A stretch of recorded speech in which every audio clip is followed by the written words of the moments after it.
আজ তোমরা যে শপথ গ্রহণ করলে তা কেবল একটি অনুষ্ঠান নয়, এটি একটি পবিত্র অঙ্গীকার যা তোমাদের প্রতিটি সিদ্ধান্ত, দায়িত্ব এবং কাজকে পরিচালিত করবে। পথ যত কঠিন হোক না কেন, নৈতিক সাহস যেন সর্বদা তোমাদের পথ প্রদর্শক হয়। মনে রাখবে, তোমাদের দায়িত্ব কেবল আকাশ রক্ষা করা নয়, বরং জনগণের বিশ্বাস রক্ষা করা।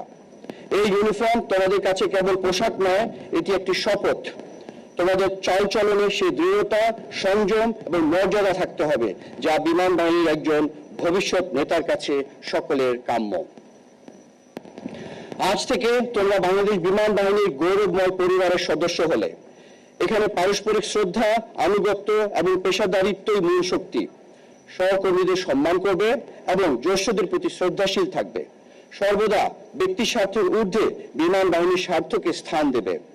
যুদ্ধক্ষেত্রে বা শান্তিকালীন সময়ে একক প্রচেষ্টার চেয়ে দলগত প্রচেষ্টাই সাফল্যের চাবিকাঠি। সর্বদা মনে রাখবে, টিম ওয়ার্ক মেক্স দি মিশন পসিবল। ফোর্সেস গার্ল 2030 রূপরেখা অনুযায়ী বাংলাদেশ বিমান বাহিনীর আধুনিকায়ন দ্রুত গতিতে এগিয়ে চলছে। সর্বাধুনিক যুদ্ধ বিমান, অ্যাটাক হেলিকপ্টার, অত্যাধুনিক আকাশ প্রতিরক্ষা রেডার, নেটওয়ার্ক সেন্ট্রিক ওয়ারফেয়ারের সক্ষমতা এবং মহাকাশ গবেষণা, এসবই আমাদের ভবিষ্যৎ আধুনিক বিমান বাহিনীর ভিত্তি। তোমরা হচ্ছে সেই ভবিষ্যতের কর্ণধার যারা এই আধুনিক সরঞ্জাম ও প্রযুক্তির সর্বোচ্চ ব্যবহার নিশ্চিত করবে। সময়ের প্রয়োজনে আমাদের বিমান বাহিনীকে একসময় এয়ার অ্যান্ড স্পেস ফোর্সে রূপান্তরিত হতে হবে। তাই সেই লক্ষ্য অর্জনে সর্বদা প্রস্তুত এবং প্রতিশ্রুতিবদ্ধ থেকো।